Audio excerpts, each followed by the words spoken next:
네, 몇 주 전에 이 제목을 잡아놓고 이제 지난주에 말씀을 준비하는데 주중에 SNS를 통해서 저하고 아주 가깝게 지내는 목사님께서 하나 사연을 올려주셨어요.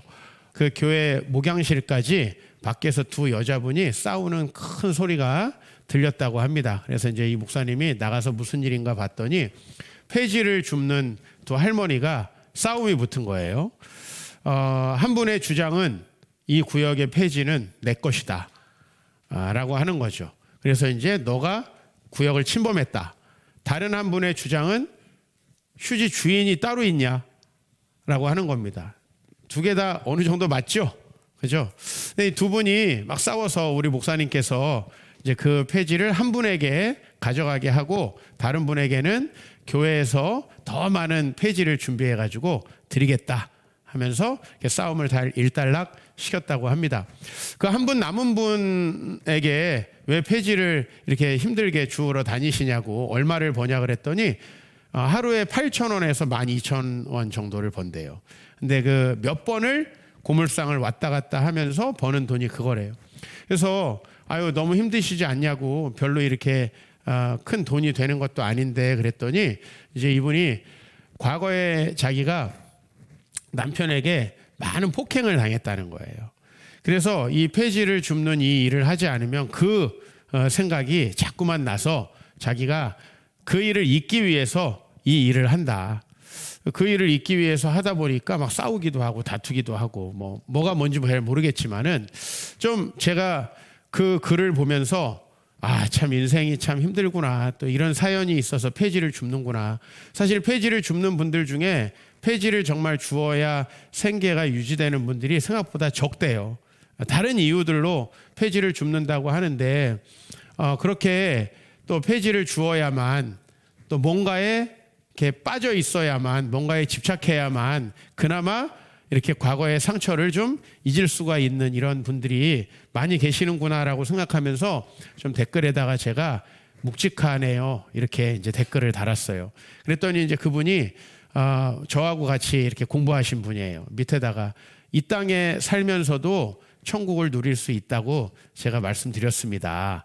그럼 이 땅에 살면서 그 상처들이 다 회복되고 굳이 그렇게 내가 상처를 억지로 잊기 위해서 폐지를 줍는 게 아니라 또 다른 목적으로, 또 이웃을 섬기는 마음이라든지 아니면 또 주변을 깨끗하게 하는 마음이라든지 여러 다른 마음으로 그 일에 그렇게 열심을 다했으면은 싸움도 일어나지 않고 얼마나 좋았을까라는 생각을 하면서요, 참 안타까운 생각이 들었어요. 소망이 없고 아픔을 가지고 있어요. 그래서 그렇게 뭔가 하지 않으면 안 되는 그런 상황 속에 살아가는 이런 분들을 보면서 오늘 이제 제가 이 진짜 문제는 소망이 없는 것이다라는 제목의 말씀의 주인공으로 삼은 이 룻이라는 여인이 생각이 났어요. 이 룻이라는 여인, 오늘 본문 우리는 2장을 읽었지만 이 사람이 어떤 과거를 가지고 있는지가 1장에 나오잖아요. 이 1장에 보면은 사사들이 치리하던 때라고 이 사사기가 시작되는데, 사사들이 치리하던 때라고 하는 말은 온정이 없이 각박한 시대, 뭔가 세상을 보면 굉장히 비관적인 생각이 드는 시대, 이런 어떻게 보면 성경에서 일종의 관용적인 말입니다. 사사들이 치리하던 때 하면 아무도 하나님의 말씀을 잘 지키지 않던 때, 그런 때라는 말이고요. 그런 시대에 이 룻이라는 여인은 살았는데 그 땅에 또 흉년까지 들었어요. 그러니까 민심도 흉흉하던 때에 또 진짜로 그 땅에 경제적인 큰 위기가 이렇게 몰아닥쳤죠. 사실 우리가 지갑에서 인심 난다는 말이 있는데, 이렇게 시절이 좀 각박해지면은 일부 사람들에게는, 또 아주 부유한 사람들에게는 이때가 또 기회가 된다고도 하죠. 제가 신학을 이제 막 시작하고 신학대학원에 들어갔을 때가 바로 우리나라의 이제 IMF, 여러분들이 과거에 듣기만 하는 분도 계시고 그 시대를 살았던 분도 계시지만은 IMF가 있었던 시기라고 해요. 근데 저는 그때엔 당장에 다음 주에 살아갈 5만 원, 한 5만 원 정도의 용돈만 있었으면 좋겠다, 그렇게 생각하던 때이기 때문에 사실 세상 돌아가던 일을 전혀 알지 못했는데, 그때 당시에 이 강남에서 정말 아주 현금을 많이 보유하고 있던 사람들은 큰 돈을 벌었다고 하더라고요. 또 주식이 아주 그때 제가 알기로 주가 지수가 500대로 떨어졌었는데, 그럴 때 이 주식을 사가지고 또 주식으로 큰 돈을 번 사람도 있었다고 하더라고요. 그러나 대부분의 사람들은 어떻습니까? 일자리를 잃어버리고 또 폐지를 줍는 이런 상황으로 내몰리기도 했겠죠. 바로 그런 시대를 살아간 게 룻이라는 것입니다. 시대만 그랬느냐 하면 룻이라는 사람의 개인사는 이렇습니다. 그들이 거기에 거주한 지 10년쯤에 라고 할 때 여기에 그들 안에는 이제 룻이라는 여인이 포함됩니다. 이 룻이 바로 그 사사들이 치리하던 때에 흉년이 들어서 경제적으로 실패하고 모압이라는 곳으로 이주한 가족들에게 시집을 갔어요. 이 룻이라는 여인이. 근데 말론과 기럨 두 사람이 다 죽었다. 여기 중에서 말론이라는 사람이 이 룻의 남편입니다. 그러니까 남자들이 그 집안에 다 죽었다는 거죠. 요즘에는 뭐 남자들이 죽어도 여성들이 꼭 경제적으로 어려우란 법은 없는 것 같아요. 오히려 뭐 우스갯소리로 죽고 보험금 남기면 더 잘 산다, 이런 얘기도 있고, 실제로 뭐 남편을 죽이려고 한 사건들도 가끔 이 뉴스에 보도가 돼요. 근데 이때에는 어쩔 수 없이 남편을 살려둬야 되는 좋은 시대였던 것 같아요. 왜냐하면 남편을 죽이면은 그나마 살기가 더 어려워지니까. 근데 남편이 죽는다는 것은 경제적인 몰락, 그렇죠? 그래서 뭐 사실은 여성들이 이렇게 사회에서 자리 잡고 살게 된 그것도 20세기 후반이나 되어서야 사실은 남자의 존재라는 게 미미했지요. 이때에는 남자라는 존재가 없어지면 그 여인은 대체로 거지가 되거나 창녀가 될 수밖에 없는 그런 상황이었는데요. 정말 그런 상황이 되었다는 거죠. 자녀도 없고 남자들이 다 죽고, 이런 상황 속에서 소망이 정말 없을 수밖에 없는 그런 룻이 오늘 본문의 주인공이라는 거예요. 그런데 우리가 사실 이 룻기가 사사기와 사무엘이라는 책의 사이에 껴 있어요. 오늘 여러분 성경을 보시면은 바로 앞에가 사사기예요. 암울한 책이에요. 바로 이 이스라엘 백성이 가장 어떻게 보면 불행하게 살았던 시대가 사사기고요. 그 뒤에가 사무엘이라는 책인데, 사무엘은 여러분이 아주 좋아하는 다윗이라는 인물이 나오고요. 이스라엘이 가장 흥왕했던 시기가 바로 이 사무엘의 시기예요. 그러니까 사사기라는 가장 암울한 책과 사무엘 상하라는 가장 어떻게 보면 밝고 찬란하게 빛나는 책 사이에 이 룻기가 껴 있는데, 바로 이 여인은 어떤 것을 상징하냐면 사사기적 삶에서 사무엘적 삶으로 변화된 사람을 뜻합니다. 그러니까 자기의 상황은 사사기에 속해 있어요. 자기가 사는 삶의 형편은 사사기가 살던 사람들의 형편과 똑같은데, 이 룻이 개인적으로 경험한 삶, 최종적으로 그에게 주어진 삶은 사무엘과 같은 삶이에요. 그래서 이 책이 이 가운데에 끼어 있는 거예요. 어떤 변화가 도대체 있었던 건가요? 10년 동안 그 가난한 이주민의 집에 결혼한 이방 여인이에요. 그것도. 그런 이방 여인 룻이 바로 10년 동안 자식이 없었고 남편을 잃었지만은 대신에 하나님을 만났다는 거예요. 그래서 1장 16절에 보면은 어머니의 백성이 나의 백성이 되고 어머니의 하나님이 나의 하나님이 되시리니라고 얘기해요. 우리가 사실요, 상황이 좋을 때는 이런 믿음 고백하는 거 별로 어렵지 않아요. 그러나 여러분, 룻을 한번 생각해 봐요. 룻은 하나님을 안 믿던 사람이에요. 근데 하나님을 믿는 가정에 시집을 갔어요. 그러면 막 하나님을 믿는 가정에 시집 갔으니까 일이 더 잘 되고 막 상황이 좋아지고 남편 사업도 잘 되고 막 이러면 아, 진짜 하나님이 좋은가 보다 이렇게 고백할 수 있잖아요. 그런데 크리스찬 집안에 시집을 갔는데 남자들 다 죽고 경제적으로 몰락하고 아무것도 없는 상황 속에서 이렇게 불행하게 놓여진다면 아마 그분들이 믿던 하나님을 원래 믿고 있었어도 의심하고 욕하게 되지 않았을까.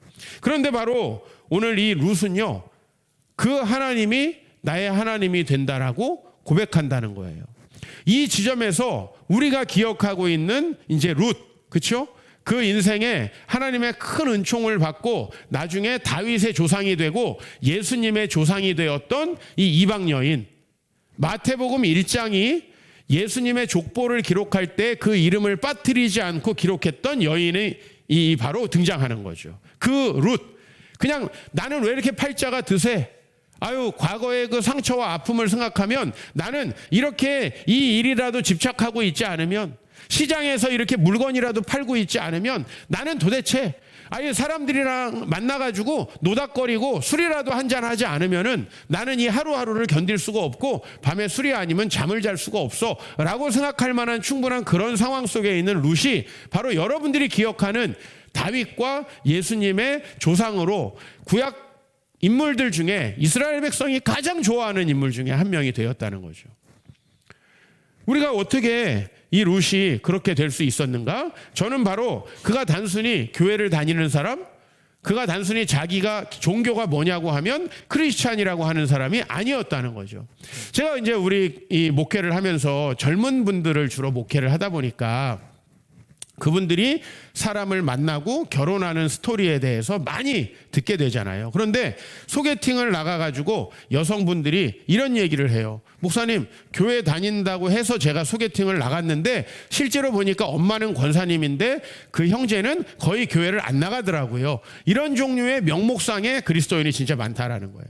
또 교회를 다니면서 목회를 해보면 교회에 나오지만 전혀 소망이 없어 보이는 얼굴. 하나님을 알고는 있지만 또 그래서 교회에 나오기는 하지만은 전혀 찬양이 기쁘지 않은 그 얼굴들을 아주 종종 볼 수 있다는 거죠. 우리의 신앙이 사실 하나님을 지성적으로는 믿고 있지만 하나님과 연결되지는 않는 이런 신앙이 정말 많다라는 것이죠. 그런데 오늘 룻은 정말 하나님을 신실하게 믿었을 뿐만 아니라 그 하나님이 자기의 삶에 참 소망이 되었다는 것. 그래서 세 가지의 있을 수 없는 결정을 합니다. 첫 번째는 그 여인이 1장 22절에 보면은 나오미라는 시어머니를 따라서 다시 이스라엘로 나오미가 돌아올 때 시어머니를 섬기기 위해서 따라온다는 거예요. 여러분, 우리가 누군가를 섬기려면은 우리부터 잘 돼야 되지 않아요? 우리가 먼저 뭔가 살 길을 챙겨놓고 누구를 돕지 않습니까? 여러분들이 여러분의 이렇게 다른 사람을 돕기 어려운 이유가 뭐예요? 학생들은 과제 다 하고 자기 할 거 다 하고 데이트할 거 다 하고 섬기려다 보니까 시간이 없고, 우리 애기 엄마들은 자기 자녀 다 챙기고 자기의 집안의 일을 다 마치고 하려고 그러니까 시간이 없잖아요. 그죠? 그런데 룻은 지금요, 자기 하나 챙기기도 힘들어요. 그래서 룻의 이 시어머니 나오미가 뭐라 그랬냐면, 너는 아직 젊고 이제 10년 동안 충분히 나를 섬기지 않았냐. 이제 너의 미래를 위해서 나를 떠나라 라고 이렇게 얘기를 했는데요. 아니에요. 룻은 아니 나는 어머니를 절대 떠나지 않을 것입니다 하고 어머니를 챙기기 위해서 같이 온다는 거죠. 뭐예요? 저는 이 행동에서 뭔가 뒤에 든든한 백이 있나? 이 여자가 뭔가 정말 자기가 앞으로 살아갈 때 뭔가를 계속해서 공급해 주실 누군가가 뒤에 있는가라는 생각을 하게 되죠. 두 번째는 오늘 본문이에요. 오늘 본문에 모압 여인 룻이 나오미에게 뭐라고 하냐면, 내가 밭으로 가서 누구에게 은혜를 입으면 이삭을 주겠습니다 라고 얘기해요. 나오미는 뭐라 그래요? 내 딸아 갈지어다 라고 해요. 사실 이 일을 하기 위해서 나오미를 따라서 룻이라는 여인이 온 거죠. 나이 많고 이삭도 주울 수 없는 그런 노년의 시어머니, 내가 챙기지 않으면 안 되는 그분을 섬기기 위해서 갔다라는 거죠. 이게 얼마나 놀랍습니까? 근데 이 시대가 무슨 시대라고요? 사사시대예요. 원래요, 이스라엘 율법에는 이런 율법이 있어요. 추수할 때에 모퉁이는 추수하지 마라. 그죠? 그 다음에 떨어진 이삭은 줍지 말라. 주인이어도 가져가지 말라. 근데 여러분, 이거는 어차피 불문율이에요. 여러분의 하나님 말씀 지켜도 되고 안 지켜도 되잖아요. 세금은 안 내면 어떻게 돼요?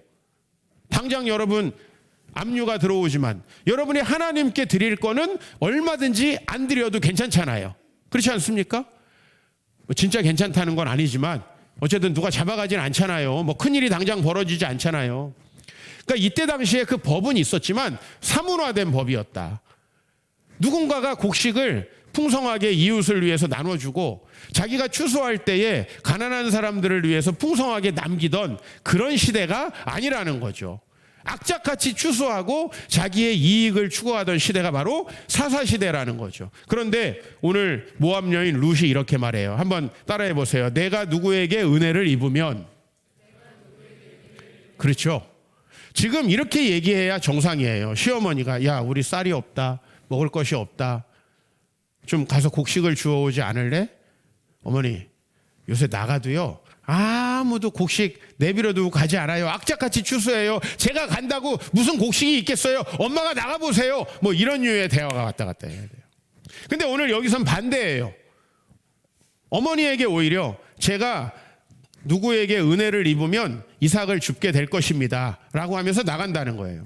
이런 시도 하나하나가 이 룻이 소망이 있다는 거죠. 무엇에 소망이 있었을까요? 바로 이게 하나님께 소망이 있는 거죠. 그리고 3장 9절에 보면은 이 보아스라는 남자에게 이제 이렇게 말합니다. 나는 당신의 여종 룻이오니 당신의 옷자락을 펴 당신의 여종을 덮으소서. 이는 당신이 기업을 물을 자가 됨이니이다. 이건 무슨 말이냐면 신명기 말씀에 이제 이때 당시에도 지켜지던 법이 있죠. 그건 뭐냐면 어떤 여인이 남편을 잃어버렸을 때 그 여성과 자녀들의 대를 잇기 위해서 또 그 여인을 경제적으로 보호하기 위해서 가장 가까운 남자가 그 여인의 남편 역할을 해주는, 그죠? 이런 법이 아직 그때에 있었던 때란 말이에요.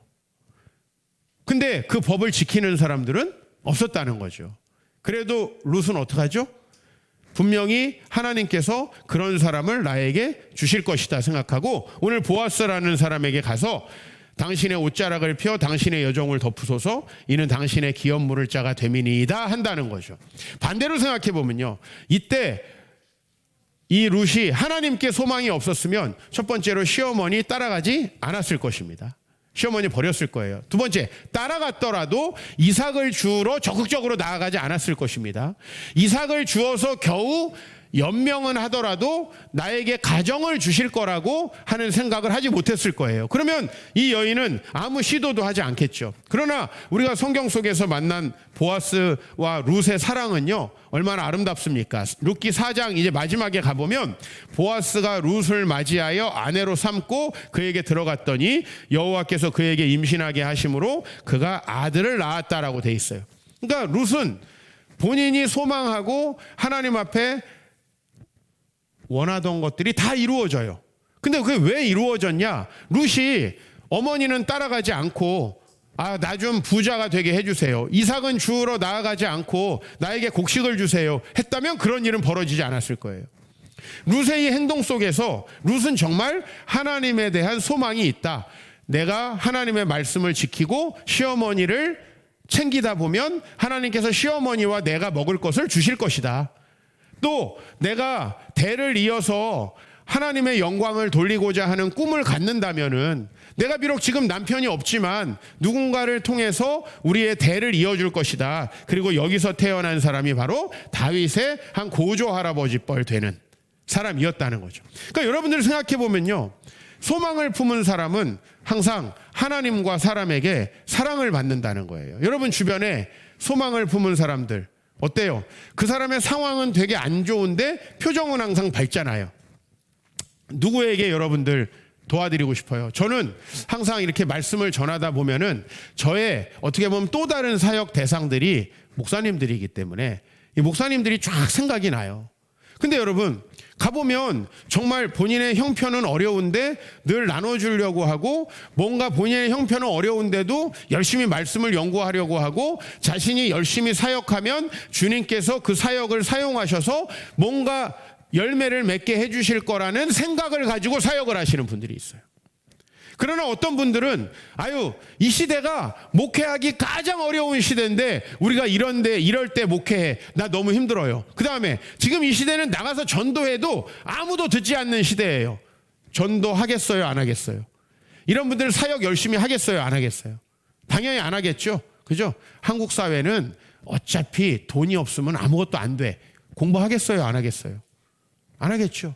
여러분 이런 태도를 가지고 있으면 하나님이 그분을 돕고 안 돕고의 여부와 상관없이 여러분 그 목사님이 누군가를 만나서 말씀을 전할 때 그 말씀이 매력적으로 느껴지겠어요? 딱 이런 느낌 아니에요? 목사님은 말씀을 전하는데 왜 자기도 안 믿는 것처럼 느껴지냐? 약간 이런 느낌을 여러분이 받지 않겠습니까? 자, 또 하나. 제가 이제 가끔 가다가 주변 분들 중에서 누군가 좀 돈이 있는 사람, 또 어떤 교회에서 작은 교회를 돕는 프로젝트를 할 때 목사님 사람을 좀 추천해 주세요 라고 저에게 부탁을 해요. 최근에도 이 한국의 가장 크고 지금 큰 프로젝트를 하고 있는 교회에서 목사님 기존 교회 중에서 좀 저희가 재정과 성도님들을 보내서 교회를 좀 이렇게 지원할 수 있는 프로젝트를 하려고 그러는데 저에게 추천해 주세요. 자, 제가 어떤 목사님을 추천할까요? 제가 1000명이라는 목사님 알고 있어요. 누구를 추천할까요, 여러분? 소망을 가지고 뭔가 아무것도 없어 보이지만 열심히 하는 분을 하겠어요? 아니면 지금은 개척하면 다 망하는 시대예요. 역사상 목회하기 가장 어려운 시대예요.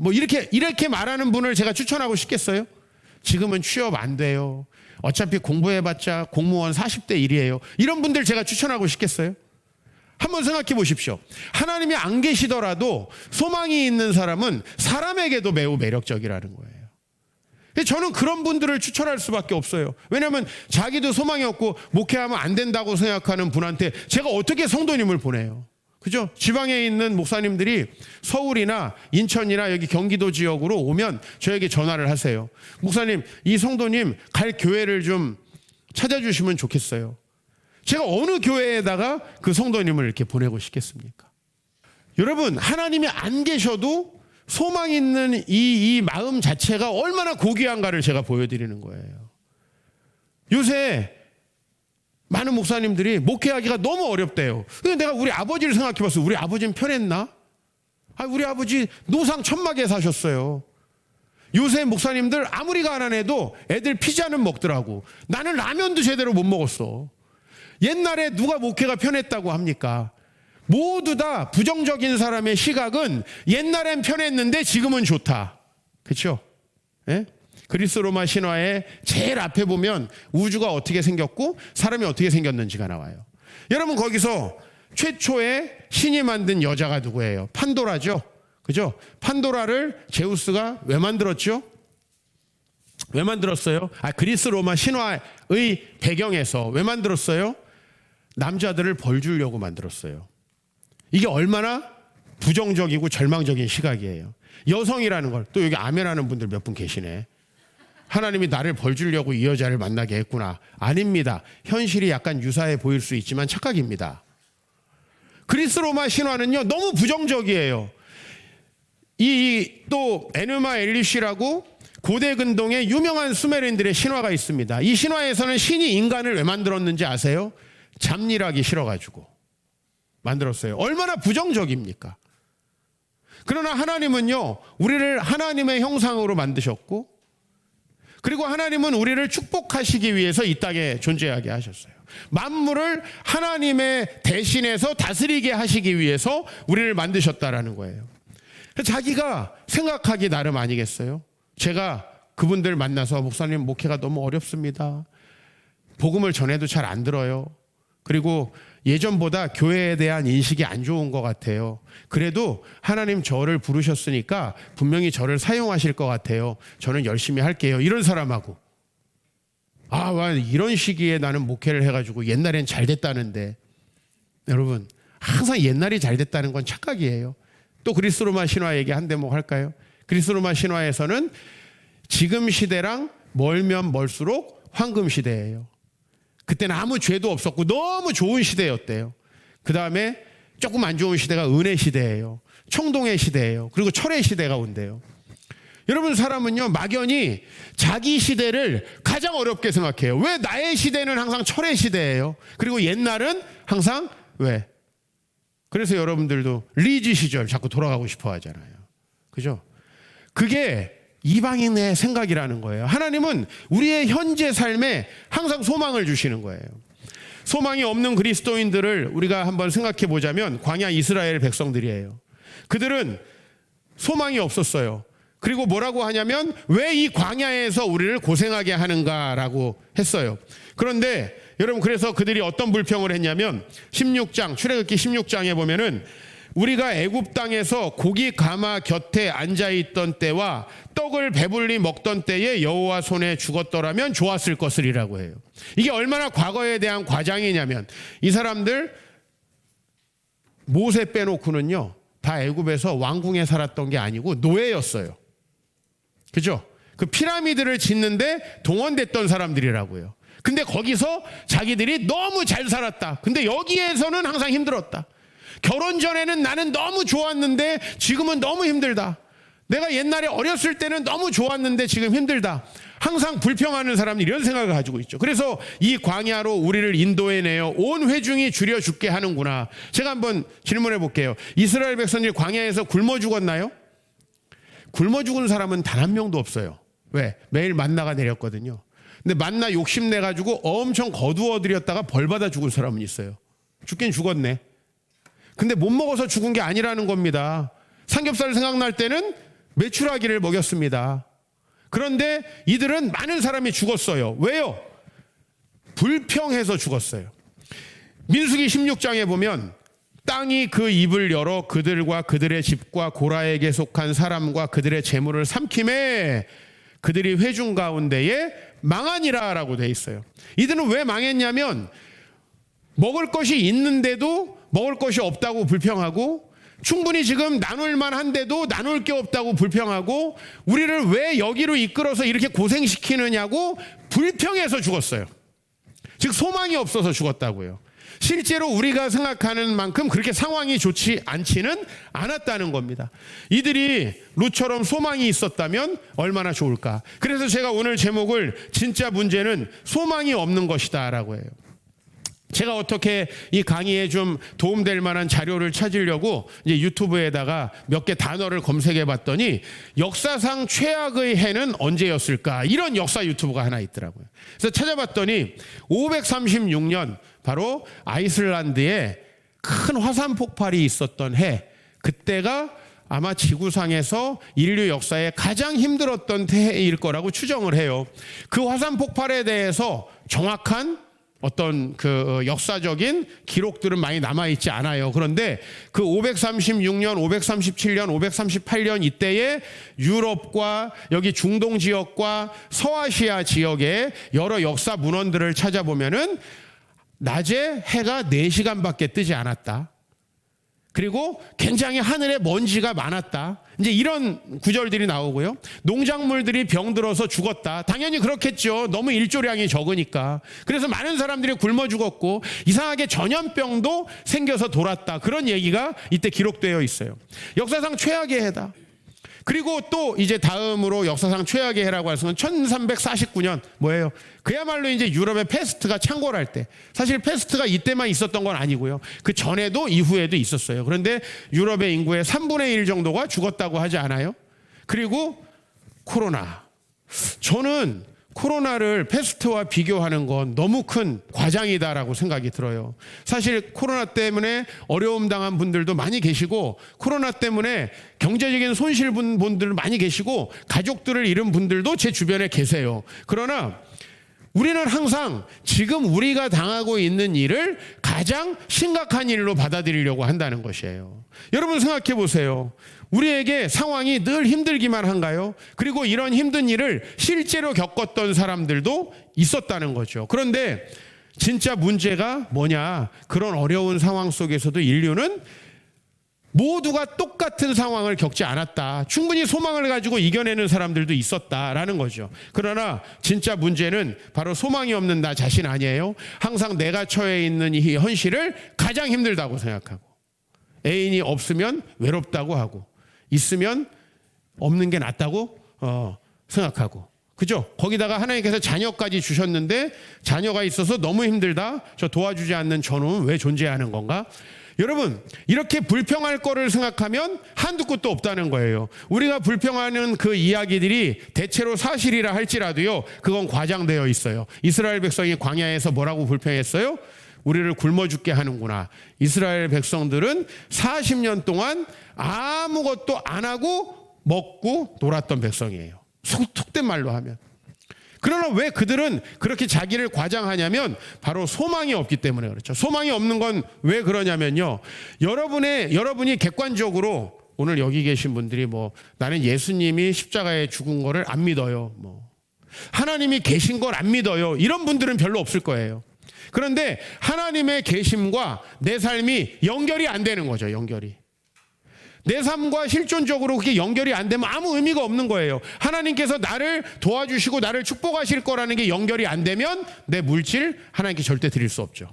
신은 과연 존재할까? 그거 철학적으로 증명하려고 여기 오는 게 아니잖아요. 우리는 그 살아계신 하나님 때문에 우리의 삶에 어떤 영향이 있는가?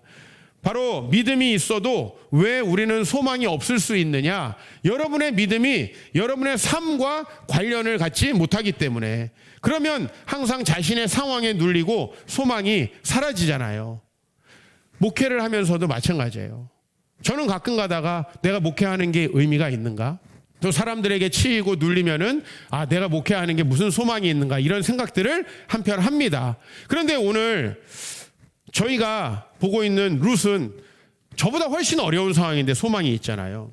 제가 목회에 좀 소망이 없어 보인다 치면은 하나님께서 저에게 카톡을 보냅니다. 드디어 이제 미쳤구나. 그렇게 생각하시는 분이 계실지도 모르는데 하나님이 이제 누굴 통해서 보낸다 이걸 빠뜨렸네요. 누굴 통해서. 예? 제가 아직 그 정도 미치진 않은 것 같아요.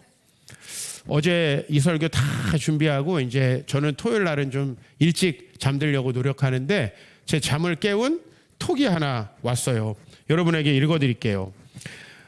목사님 평안하신지요? 누구누구입니다. 다름 아니라 한 가지 소식을 전해드리고자 문자 드립니다. 제가 내일 세례를 받습니다.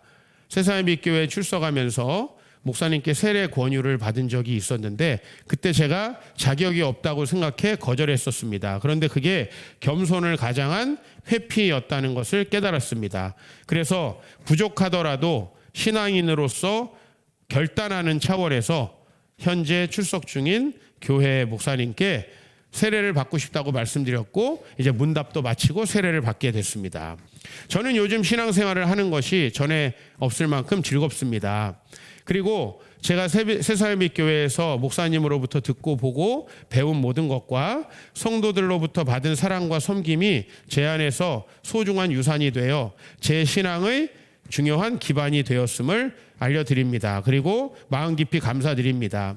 목사님과 성도분들께 받은 유산이 헛되지 않도록 믿음으로 살아가는 저희가 되겠습니다. 그리고 한때 X죠, X. 저의 목회자였고 스승이었고 교부이셨던 목사님께 엑스패스터네요. 그죠?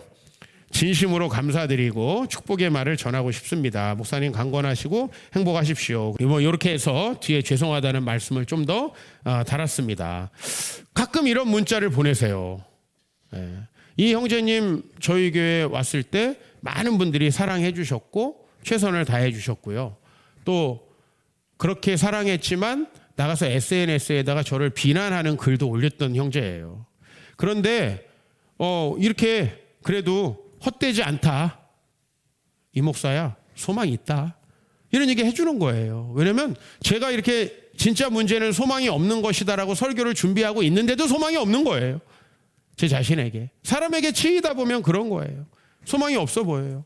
가끔 가다가 너무나 뻔한 질문을 힘들게 사시는 우리 형제님 자매님들이 하세요. 목사님 진짜 우리 남편 변할까요? 목사님 진짜 우리 가정 행복해질까요? 우리가 주 안에서 능치 못함이 없다라는 걸 다 배웠지만 실제로 그것을 삶에 연결한다는 건 굉장히 어려워요. 그럼 우리는 어떤 선택을 하죠? 나보다 어려운 사람이 있을 때 내 상황을 핑계대면서 돕지 않겠죠. 이삭을 주우러 나가지 않겠죠. 내가 가정을 이룰 수 있다고 생각하고 어떤 남자에게 가지도 않겠죠. 바로 그 행동들이 룻이 얼마나 소망이 있는 사람인가를 보여주는 것입니다. 소망이 없는 사람들 대체로 어떻습니까? 자신의 상황에 집중합니다. 늘 하나님은 온데간데 없고 그래서 우울해요. 여러분 상황을 보고 우울하지 않을 때가 어디 있습니까? 옛날은 좋았다? 그것도 다 잘못이에요. 옛날에도 세상은 악했습니다. 옛날에도 안 좋았습니다. 세상을 보면 비관합니다. 아무것도 시도하지 않습니다. 저희 아버지가 목회하던 곳에서도요, 농약 먹고 돌아가신 분을 저는 여러 분 봤습니다. 그때는 좋았다고요? 옛날에는 뭐 인심이 있었다고요? 아닙니다. 그때도 스스로 목숨을 끊는 분들, 그때는 또 지금과 다르게 정말 폭행이 만연하던 시대입니다. 옛날이 좋았다고 누가 그럽니까? 옛날이 좋았다는 말은 지금 내가 가장 힘든 시절을 살고 있고 내가 지금 소망이 없는 건 다 이유가 있다라는 자기 변명이라는 것이죠. 근데 중요한 건 그 변명이 아무리 논리적으로 옳을지라도 그런 사람은 매력이 없다라는 것이죠. 그런 사람은 누구도 추천하지 않고 싶다는 거죠. 만약에 누가 목사님 장학생을 한 명 추천해 주십시오. 제가 박사까지 쫙 후원하겠습니다. 이런 분들이 진짜 있어요. 근데 제가 한국 교육은 안 됩니다, 목사님. 제가 공부한다고 갑자기 공부를 잘할 수 있겠습니까? 이런 학생 추천해 주겠어요? 예? 지금 비록 30등이지만은 학생 총수가 30명이에요. 옛날에 우리 때랑 좀 달라요. 우리 때는 30명이면 중간이었는데 소망을 가지고 노력하는 사람을 제가 청구하지 않겠습니까? 하나님이 계신다면 하물며 어떻겠습니까? 우리는 세상을 보면 비관하고 아무것도 시도하지 않습니다. 그래서 아까 소망 없는 이스라엘 백성들처럼 늘 핑계대고 불평하는 것이죠. 그러면 될 일도 안 됩니다. 그러나 소망이 있는 사람은 누구를 바라봅니까? 하나님을 바라봅니다. 그렇기 때문에 기분이 좋습니다. 여러분, 사람이요, 기분이 좋을 만한 일이 없는데 기분이 좋은 사람 엄청 매력적입니다. 인생에 굉장히 힘든 구간을 통과하고 있는데도 행복하다면 그 사람 그냥 생각납니다. 교회를 개척해서 진짜 지금 어려운 상황인데도 기꺼이 베풀려고 하는 목사님 굉장히 매력적입니다. 설교를 들어보면 성도가 수만 명 있는 것 같아요. 가보면 30명밖에 없어요. 되게 매력적입니다. 진짜 얼마 없는 것 같아가지고 축 처져 있는 목사님들 무슨 매력이 있겠습니까? 소망이 있는 사람의 특징은 그리고 계속 새로운 시도를 한다는 것입니다. 안 된다고 절망하지 않는다는 거예요. 왜 우리가 하나님께 소망을 두지 못하냐면 하나님께서 실제적으로 우리에게 역사하시지 않는다? 그러면 우리의 계산만이 거기 남잖아요. 그렇죠? 여러분, 제가 이런 말씀 드리고 싶어요. 수학 잘하셨나요? 근데 왜 자꾸 여러분 계산을 믿으세요? 제가 그 말씀 좀 드리고 싶어요. 그 다음에 수학 좀 하셨던 분들 좀 계시죠? 내가 좀 공부 좀 했다, 옛날에. 그래, 어떻게 다른 계산도 맞던가요? 수학은 답이 딱 떨어지죠. 인생은 그런 게 아니에요. 훨씬 더 어렵고 고차원적입니다. 우리의 계산이 틀렸다는 걸 인정해야 돼요. 그리고 룻을 닮은 그리스도인 되길 바랍니다. 가난했는데도 또 다른 늙은 어머니를 위해서 희생할 수 있고, 형편이 좋지 않았는데도 불구하고, 가능성이 없는데도 불구하고 늘 새로운 시도를 했던 그러한 이 룻을 닮은 그리스도인이 되기를 바랍니다. 우리 주님께서 그런 사람을 위해서 역사하시는 거죠. 그래서 시편 42편 5절 같이 봉독하면 좋겠습니다. 내 영혼아, 내가 어찌하여 낙심하며 어찌하여 내 속에서 불안해하는가? 너는 하나님께 소망을 두라. 그가 나타나 도우심으로 말미암아 내가 여전히 찬송하리로다. 저는 너는 하나님께 소망을 두라라는 이 말씀이 참 은혜가 되어서 이 말씀을 묵상했는데요. 이번 주에는 유난히 그 뒤가 더 은혜롭더라고요. 소망을 둔 사람에게는 하나님께서 나타나 도우심으로 찬송하게 된다는 거죠. 그 하나님을 기적적으로 경험했기 때문에 야, 소망을 가져야 돼 라고 또 다른 사람에게 이야기할 수 있다는 거죠. 불평하고 원망하고 그래, 이 세상은 안 돼, 이 세상이 안 된다, 그 절망적인 상황의 끝에는 건배밖에 할 게 없잖아요. 술이나 마시자. 그게 아니라 정말 하나님 앞에서 그 소망을 가지고 있는 그 모습, 그래서 또 다른 소망을 이야기할 수 있는, 소망이 있다면 여러분 오늘부터 굉장히 매력적인 사람이 될 수 있을 것이고, 소망이 있다면 또 하나님을 기쁘게 하는 사람이 될 것입니다. 그래서 하나님의 도우심을 경험하고 여전히 찬송하는 사람이 될 것입니다. 여러분에게 그런 소망이 넘치는 삶이 계속 이어지시기를 주의 이름으로 축원합니다.